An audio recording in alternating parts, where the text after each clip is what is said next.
Hey guys, this is OddOneGaming. This is going to be another Raid Shadow Legends video. In today's video, we're gonna talk about something new. I'm kidding, it's not new. We're back with the usual reviewing of the new fusion. So we currently have a fusion that will start on Thursday. It's going to be a fragment fusion. Okay, so one of these ones where you just get fragments and just keep collecting these, and you know, when you hit 100, you can summon them, and that's going to be for a new Ugir Tribe's legendary HP-based affinity type. So his name is Ugir The Wyrmeater. Oh god, that's an interesting name. So while I read what Raid says about it, you can see this and just look him turning around and you can see his skin. But basically what they're saying is, okay, so the fusion is going to start on Thursday. Ugir The Wyrmeater will be an arena anti-revive champion. Ugir brings quite a lot to the table when we're talking about arena, transferring and blocking buffs, removing buffs, and weakening your enemies, buffing your own team, pairing with accuracy aura in arena battles to use to ease using those effects. So yes, it sounds like there's a lot. What makes this champion stand out is the passive skill. Once an enemy revives an ally, Ugir instantly activates the A2 and attacks all enemies, removes all buffs from them, and places weaken debuff on top of that. Considering almost all revivers place some buffs on the revived champion, this passive skill might definitely come in handy. Low cooldown on the passive skill itself, and the fact that it doesn't set the A2 on cooldown can be a factor as well. So that kind of sounds like Hefrak's nuke. You know, Hefrak has a passive that if somebody gets killed on a team, he does his nuke, but he does not put that nuke on cooldown, so that's pretty good. And moreover, an interesting fact: if you look precisely at Ugir's design, you might notice that he wears a somewhat similar to Pythion's scales and head. Okay, so we have the Python Slayer, and that's interesting. So if the revive is produced by someone from the Lizardman faction, and Ugir's passive skill triggers A2, it becomes irresistible. Interesting. That's a smart way to do it. I like it. I like when they do stuff funky. Important note: Ugir The Wyrmeater's passive skill is only triggered by active skill revives and not by revive on death buff or other passive skills that include reviving. So basically, what this means is that useless against Taras and Marichka. You know, useless against Marichka. She's just gonna keep being amazing. Which, why am I even surprised? But anyway, we're not talking about this one today. All in all, Ugir is definitely a valuable, fun champion for arena. So yeah, we kind of saw what they had to say. We saw him spinning for a while, so we just close this for a second, and now let's look at his kit. So obviously this is the PNG of well, how he looks. It's pretty fun. I like, you know, the idea if they put Python in there and his scales, kind of like same way Stoltos has Dracomorph. This guy has the Pythons, which is good. But now let's look at the skill set. Okay, so like I said, HP best spirit legendary. So let's see, is he actually any good or not? So first off, A1, let me just make it a bit bigger. Attacks one enemy, has an 100% chance booked of stealing a random buff from the enemy. Also has a 100% chance of placing block buff, debuff on the enemy for 2 turns. So I think this is the first hero in the game that actually has the block buffs on the A1. This can be massive for Hydra, I guess. You know, if you want a manual and you want to target those, this can be insane. This can be good. So I like this. It's a good start. Then A2, Earth Puncture. This one goes down to a 3-turn cooldown if fully booked. Attacks all enemies. Has a 100% chance, again fully booked, of removing all buffs from all enemies. Then has a 100% chance of placing weaken debuffs for 2 turns.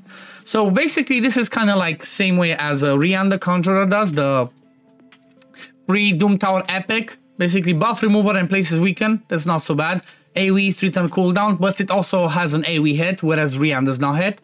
So I guess this can have some extra utility. Then the A3 Ugir Fortitude.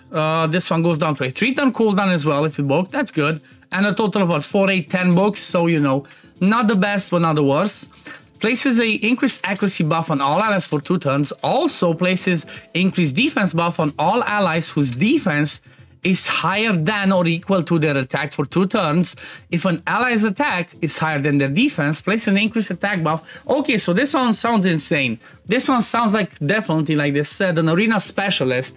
So basically, increased accuracy for everybody, then increased defense on people who are going to be tankier, who have more defense, and increase attack on people who will have more attack. So your attack nukers, you know, your Hefrax, Trandas, Georgets, whatever, they're gonna get increased attack, while the defense ones, if you have somebody like, I don't know, Solus, Ragash, you know, people like that, get increased defense. But the thing is, you know, if you have an HP-based nuker like Taras, I guess you don't need a benefit. I mean, not like Taras needs it, but still. This one sounds pretty good. 3-turn cooldown, AoE increase accuracy, increase defense, or increase attack. It's not so bad. It's not so bad. You know, it's not game-breaking, but it's pretty decent. And then the passive, let me move myself a little bit to the side. Scourge of Dragons. 2-turn cooldown passive, then after that it's a 1-turn, you can book it, so actually it's 11 books. You go down to 1-turn cooldown, which means, you know, you only need to get 1 turn to have it effect again. So let's see. Whenever an enemy is revived, instantly activates Earth Puncture, which is again AoE attack, buff remover plus weaken. If an enemy is revived by a champion from the Lizardman faction, aka Pythion, I think Pythion, Broadmaw, and Haruspex are the only revivals in there, unless I'm missing somebody. But most you're gonna see Python in Arena. The effect of Earth Puncture cannot be resisted. So that's, I guess if you would build him in Arena just for that effect, you would target specifically Pythion teams and then you would not care about the A1 or A2. But I guess most of the time you would. However, at the same time, this can make sense because most of the time, or like a lot of times, I see Pythions with high resist. So this can be helpful for that. So yeah, the effect cannot be resisted. This passive effect will only be activated when an enemy is revived using an active skill. Instantly activating Earth Puncture will not place a skill on cooldown. If there are multiple champions on the team with this skill, only one will activate. So, I don't know, it seems interesting. Like, you know, he doesn't seem bad. He doesn't seem like game-breaking, so he just seems like a decent average level fusion. Definitely, maybe definitely better than Timid. Because, you know, block buffs on the A1, like I said, from my point of view, I see this and I'm thinking Hydra. If thinking Hydra, build him with some retaliation gear, give him accuracy. When he gets attacked by the AoE hits, he does A1, he can place the block buffs.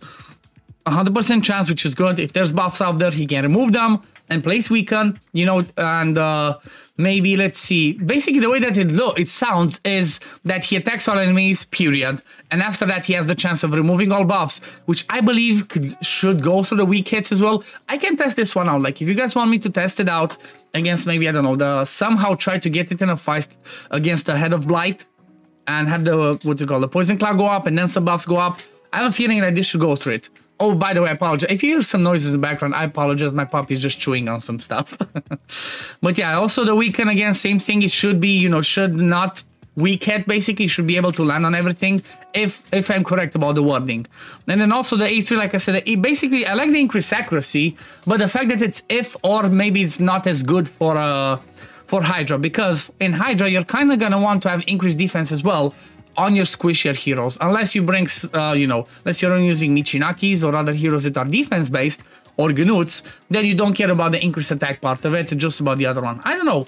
He doesn't think game break, he seems decent. Also, he has an ally accuracy in arena battles by 70. I'm not sure what to think about it, because he is, like I said, because he is a, you know, he's a fragment fusion, I think I'm just gonna go for it. He doesn't seem the best, not the worst. Why not just go for it? But what do you guys think? Leave it in the comments below. Do you think he's game-changing, game-breaking? Do you think he's trash? Is it a must-do fusion, or is it the past? That's the question here. But anyway, this is gonna be it for the video today, guys. As always, if you do enjoy my content, don't forget to like this video, subscribe to the channel to see when I upload next, and I'm gonna see you on the next one. Peace, love, take care, everyone. Bye, guys.